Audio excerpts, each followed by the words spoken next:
Good evening, ladies and gentlemen, and welcome to this meeting of the Finance and Public Services Overview and Scrutiny Panel. The meeting tonight is being recorded but not live streamed, so it will be broadcast later on the Council's YouTube site. Moving straight into the agenda, see we've got somebody here not normally here, so we'll go through the evacuation procedure. A fire drill is not expected. So if the alarm sounds, please evacuate the building quickly and calmly. Please use the stairs and do not use the lifts. Once out of the building, please gather outside the Lloyds Bank on the opposite side of the road. Exit by the door which you entered the room or by the fire exits which are clearly marked and by the standard green fire exit signs. If you need assistance in evacuating, please make yourself known to a member of staff. And please, can you turn off your mobile phones or turn to silent for the duration of the meeting? Thank you. Moving straight into apologies, I have Councillor Harbison. I have apologies for Councillors Kenya and Downs. Thank you. Moving into the minutes of the last meeting. Are we happy that the minutes are a true record, and can I sign them, please? Thank you. Do that now.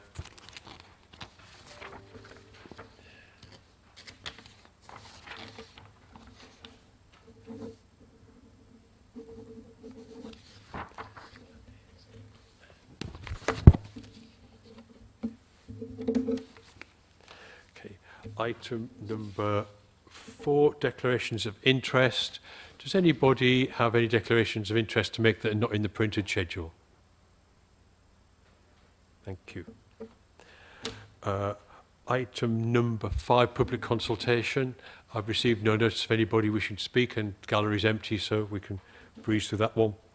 Which brings us to questions to Cabinet. We have Councillor Markham here tonight to answer questions. Councillor Croft is not available due to a meeting clash. So any questions for Councillor Croft, I guess we can have noted, passed to him for a written answer. So does anybody have any questions for Councillor Markham? Councillor Condacott. Make a note from Calvin Kelly and then we can pass them on. Yeah, they've answered them, so hopefully we're better this time. The first question is the 2022-23 accounts aren't open for inspection because the 21-22 accounts haven't been signed off by the auditors. Can I ask Councillor Croft what the issues are with the 21-22 accounts, which is why the auditors aren't currently signing them off, and how long he expects that problem to remain? Councillor Croft, you might as well go through them all. This relates to the medium-term financial plan and the capital programme, and I think by the time he answers it will actually be the budget meeting, so I think that's probably a mute question. So I start with Councillor Markham now. About 10 days ago, DEFRA put out a press release listing lots of things about fly tipping. And it mentioned that Nuneaton and Bedworth Borough Council was the 5th best in the country for issuing fixed penalty notices for fly tipping. This clearly caused some interest in the press and was clearly actually wrong. We do actually do very well. It's not like we don't issue lots of tickets, but we're nowhere near 5th best in the country or best in the region. The officers sent me the data. The year before, we issued 52 fixed penalty notices for fly tipping. This year, DEFRA said we issued 1,713, an unbelievable rise, and there was only 1,820, I think, no, 70 fly tippings reported. So our FPN rate was a ridiculous 91%, which I did not believe. On investigation, only 299 fly tips were actually investigated. So if this DEFRA press release was correct, we issued 5.5 fixed penalty notices every time they investigated one fly tip. That is obviously, you don't issue 5 tickets for every investigation because some investigations don't find anything. The council put a press release out. The council appeared on the, I think Councillor Markham appeared on the radio, and it's clear that the mistake has been made by the council or their contractors. It turns out their contractors provided the data for litter FPNs, which is 1610, and filed them as fly tipping when they got put into the DEFRA system. This made us accidentally one of the best in the country, and it's clearly a total mistake. I accept the mistakes have happened, but the council's refusing to withdraw its press release and refusing to tell DEFRA it provided them with bogus information on fly tipping FPNs. I understand all the issues, and I don't want to put people off reporting fly tipping, but will Councillor Markham ask for this press release to be withdrawn and modified to one that is actually more accurate to what's happened? I'm not going to dispute the figures at this stage because we have spoken to DEFRA, we have spoken to the people that actually supplied our partners that actually supplied the information, and the figures are currently being reviewed by both us and DEFRA to see if there is a problem, what the problem is. But unfortunately, this is a manual task, so I can't give you a timetable for me to be able to give you the proper information. So we're waiting for DEFRA to come back to us. And like you say, the information was actually supplied to DEFRA by our enforcement partners. It wasn't actually us that supplied that information to them. That's how they've interpreted it at the moment. That's what it looks like. If that's how they've interpreted it, that's how they've interpreted it for everybody that's put their figures in. Whichever way you look at it, we have actually issued, like you say, 1,712 fixed penalty notice over the last year in itself. And that's a great achievement by our enforcement staff. And huge congratulations should go out to them. I mean, we're doing what the residents want in trying to keep our borough clean and free of litter. It's a battle, but we're getting there. And if you look at the figures that you've quoted, different figures, they're actually on the DEFRA site, because I have them here, and it actually says fixed penalty notices issued specifically for fly tipping, Nuneaton and Bedworth this year is 38, not the amount you said. But then it says littering fixed penalty notice issued in conjunction with fly tipping is 1,620. Then there's a couple of others, and it all adds up to 1,712. So until we actually get the figures back, and after they've done their investigations at DEFRA and us, then we're not going to put anything out until we know that they're definitely wrong. If they're definitely not right, then we will be putting something out. But at the moment, DEFRA have not confirmed with us that they're the wrong figures. Conor, you have a follow-up question, I believe. I do. I mean, we go through all the littering ones, but we know the figures submitted to DEFRA are impossible. You cannot catch 1,620 people out of 299 investigations. So we know the figures are wrong. What I've asked is not for you to totally remove all the information, but just take the press release down until you get the proper answer. And the reply from officers was that the new figures will be supplied by the time they had to submit next year's return. I don't want this problem to be not fixed for a year. So the figures are clearly wrong. I hope you accept, the figures are wrong. I'm perfectly fine for you to take some time to get the right figures, but please take down the misleading press release, which is being used for political mischief. And if the officers are refusing to correct the figures, that's putting them in a difficult position if they're saying we're the best in the region.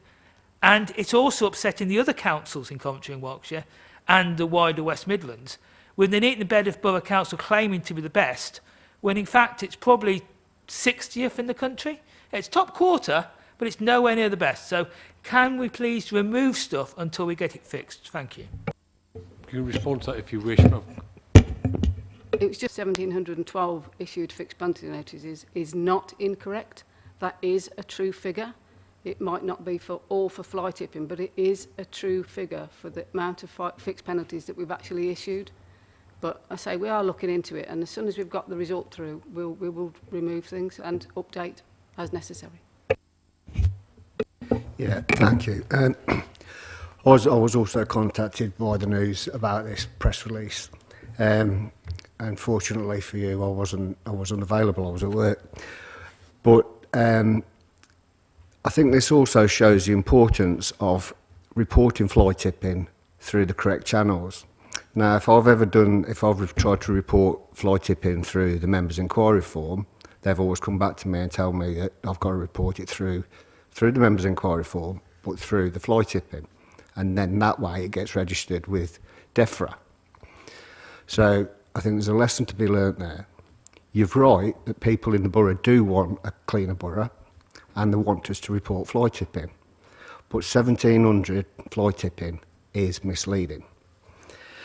I have to agree with Councillor Concord that we couldn't have done that. We couldn't have had 1,700 fixed penalty notices. And also, can you confirm? You don't have to confirm it now, but when there was talking to me from the reporter who was talking to me, they says that if we have reported things like cigarette butts, litter in town, things like that, as a fixed penalty noting through DEFRA, and then that would be something that would need to be looked at legally. So can you, like I say, you don't have to come back to me on that now, but would that be an offence if we'd misled people legally, through the DEFRA site? So if you could come back to me on them points, please. Councillor Concord, you had another question. Yes, release, it said councillors must not put fixed penalty notices for littering only into the fly tipping system. It said that on the press release, so that is not an item for dispute. My two other questions, on the Civic Hall, I understand we still haven't signed the lease agreement with the CIC or whatever they're called today. I hope that's going to happen before we get to budget setting.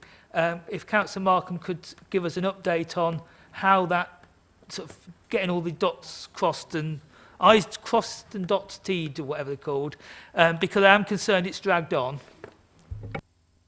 This isn't actually in my portfolio anymore. It's actually moved out of my portfolio, but they've got till the 29th, I believe, of this month to sign, and you're right, they have not signed as yet. So they've still got time to do that. Councillor Concord, do you just want to clarify there? Councillor Condor's question was along the lines that, are we in a position to sign the lease? But your answer said that effectively we are in a position to sign the lease, but they haven't signed. Do I understand that correctly? Yeah, we are in a, when they were given their letter to say that they'd won the bid itself, but we're waiting for them to sign the lease. It's not us dragging our feet. Bedworth Physical Activity Centre, I'll get it right this time. Activity Help, almost got it right this time. Obviously it's going out to tendering, and my understanding is that BAM are going to build it, but they need to tender all the supplies. Have we a plan B ready if that comes out too expensive? Because we've had lots of inflation. So where are we on that? Finding the price out and finding out if we can afford it. We're still in the, it doesn't go to planning until next week. I think it's next week, maybe the week after, but early next month. And after it's gone to planning, it continues with the rebuff stage 4, and that's when we'll be going to them. So we haven't got that far yet. Councillor Concord? The price of it when we actually go to budget meeting, is that the position? We won't know when we try and set a budget for 24-25 how much the Physical Activity Centre will cost. Information to come back to us. They have been asked, but they haven't come back to us as yet. But we should know before budget. Thank you. Any other member with any questions for Councillor Markham or Councillor Croft? Thank you. In which case we can move on. Thank you, Councillor Markham. So our next item is the Integrated Performance Report, item number 7. Got Steve Gore for this, haven't we? bring Steve Yes, in, I am please? here, Chair. Yeah. Yeah. So the second quarter summary, starting with Appendix A, which is finance linked to performance. Of the 6 performance measures within the remit of the panel, the trend shows that 2 have improved and 4 have stayed the same. Appendix B, the strategic risk register, of the 15 risks, again within the remit of the panel, 4 are net amber, 11 are net green. And net means given the mitigations that are in place. The net amber risks are R9, failure to effectively manage health and safety, R16, cybercrime or attack, R20, pandemic, service, social and economic implications, and R25, non-compliance with freedom of information and general data protection guidelines. The key changes to risks this time are R7, breakdown of council services due to an emergency. A planned action has been added relating to Civil Contingencies Act training for strategic and assistant directors. R15, capital investment priorities. 3 mitigations have been added relating to annual general fund and HRA budget setting, budget monitoring and programme management arrangements. R22, failure to deliver the sub-regional recycling facility. 2 planned actions have been added relating to MBBC materials scheduled delivery and reconfiguration of the refuse round for mixed recycling. And 3 new risks have been added this time. R29, human resources, failure to effectively manage workforce planning and comply with legislation. R30, ombudsman complaints, failure to meet customer expectation after completion of our complaints process. And R31, modern slavery and human trafficking, failure to monitor and comply with legislation. Moving on to Appendix C, which is the executive summary of the strategic performance report. Of the 19 measures, 12 are green, 3 are red and 4 are amber. The red and amber measures, which are shown under areas for improvement in the executive summary, are general fund revenue, general fund capital, working days lost to short-term sickness absence, working days lost to long-term sickness absence, short-term return to work interview compliance within 3 days, and annual development reviews completed. It should also be noted that the rent collection figure at the end of the second quarter was not available, linked to a data quality validation check. Appendix D, freedom of information and environmental requests. The summary shows that 396 were received, 396 were completed, and 82 were late, that is outside the 20-day response time. None were outstanding. In relation to member inquiry forms, there were 257 submitted by the end of the second quarter. Appendix E, complaints. The summary shows that 847 were received, 841 were completed, 98 were late, and that's outside the 10-day response time, and 6 were outstanding. And that completes the summary, Chair, for the second quarter. Thank you, Steve. Any member wish to comment on this or ask questions? Councillor Condacall. And it's always disappointing we don't have directors here to answer them. But one of the points that keeps coming up is recycling, and we've just changed over to the new recycling system. And if you look at the county council's waste partnership, they have all these stats for all their recycling, and we just get given a single figure of 36%. And more alarming, at the Warwickshire Waste Partnership, they're told our performance is 34%. So I am concerned that not only does the data not match between ourselves and the county's figures, but the county's provided this rich data set of how many tonnes of recycling, how many tonnes of composting, and we're not provided a scrutiny panel exactly the same data, because it must come from the same ticketing and gathering data system. So can I ask again, and maybe at the end of this we could recommend a copy of the County Council's quarterly waste report, because it contains all the reports on compost. It's a very short document, it's about 6 pages, but it just contains all the stats, including ours, so you can see how badly we're doing and how well the county's doing. The second point I was going to make is some of my members' requests end up getting turned into freedom of information requests when I'm actually asking about information for this committee. I asked about the fly tipping questions, and that was treated as a freedom of information request. People moan that I make too many freedom of information requests, but things I do aren't always a freedom of information request. I put, this is not a freedom of information request, and it still gets put through the freedom of information system. Now that clearly is a problem, and could be a problem if you start to say I'm being vexatious, because I use each system properly. The other thing I wanted to go on to was the risk register. I think we have a serious problem with staffing in HR. And in here it says the responsible officer is the chief executive. The chief executive is leaving in 3 months' time. We're apparently recruiting for a new head of planning. We have such staffing problems. I think the staffing issues need to be raised up the profile and raised up the risk register.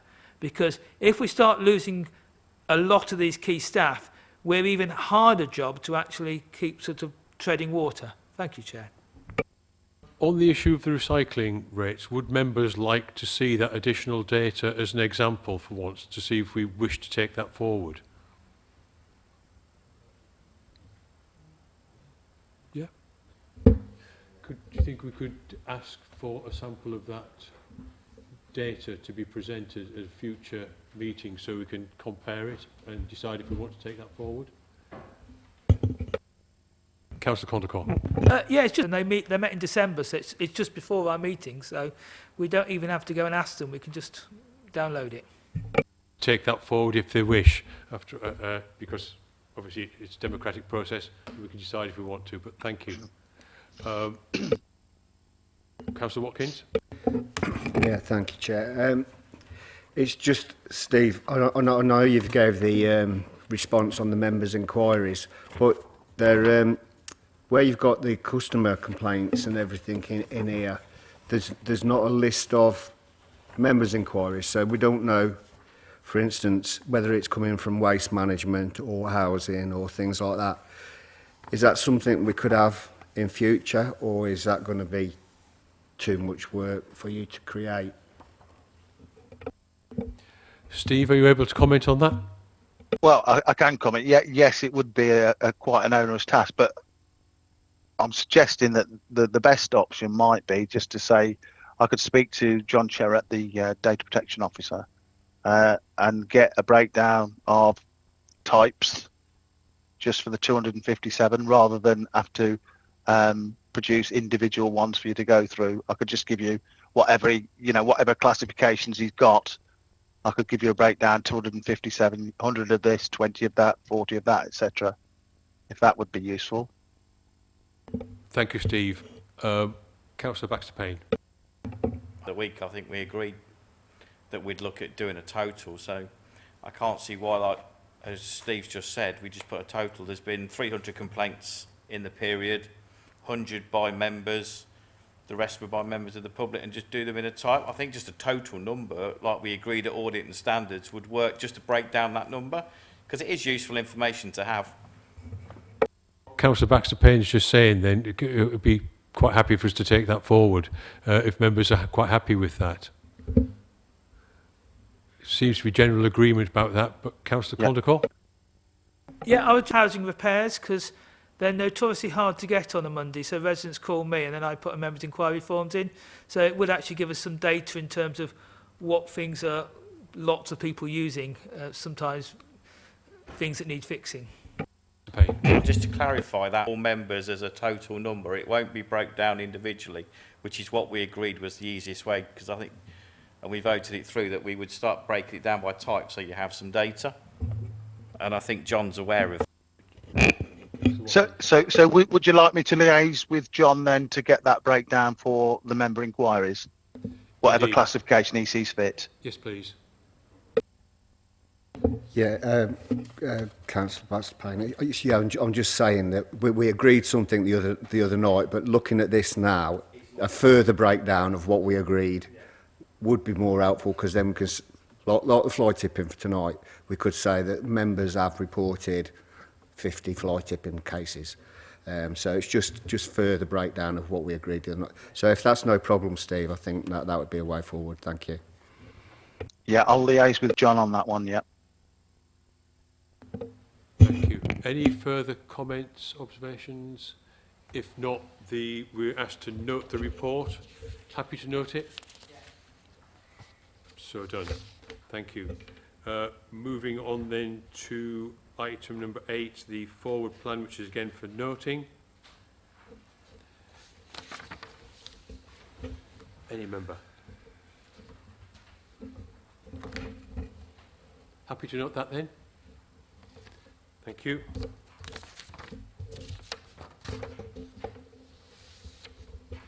And moving on to the draft work programme, page 101 of your agendas. Are we happy with the draft work programme? Councillor Condacor. Coming, I think, to Cabinet soon about Museum Phase 2 or whatever. But it says Museum January 2024, so where are we with that and why is that slipped? That in March? Yeah, we're looking at that for the March meeting. Thank you.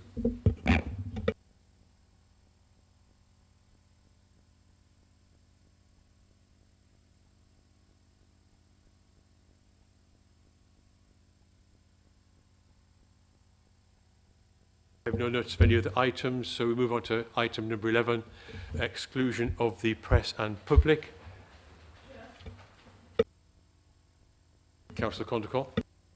We didn't use any commercial information that is nothing that people couldn't get under the Freedom of Information Act, so I'd just like the committee to decide whether this is a item that really needs to be in private. I mean, in the old days, we used to have these every year, and they used to say how many people are going to E-Tone, and that sort of thing should be in the public domain, so we can actually talk about E-Tones going up or the Jubilees going down, and to have the annual report in pink papers seems not transparent. So can I ask we actually discuss holding this bit in public unless there's a good reason not to? On this, the reports come on pink paper because it includes confidential information and it's commercially sensitive information, which is why it's on pink paper. I'm proposing that we take this as a confidential item as per the agenda. Councillor Baxter Payne. It's on pink paper for a reason, and I'm not legally minded to argue why it's on pink paper. Maybe if Councillor Condacor wants this to be in public moving forward, he can make a suggestion and he can ask the question as why it was done this time. But if it's been sent on a pink paper, as far as I'm concerned, that's for a reason, and I'm not prepared to do anything other than discuss this in private. It'd just be easier to ask the officers why it's commercially sensitive or why they want it on pink paper. I think it'd be easier way. Thank you. Paper, because we're going through a procurement process. So previously we weren't, and then that's why information was available. At the moment, it's going through a procurement process, so it's commercially sensitive. So we have to obviously respect the present leisure provider, and we have to adhere to procurement policy. Thank you, Chair. With that, I'm happy just to go ahead with this as per the agenda. Members happy with that? Councillor Condon. If you can Of going as per the agenda. Against? If you could note that, please, Kelly. Thank you.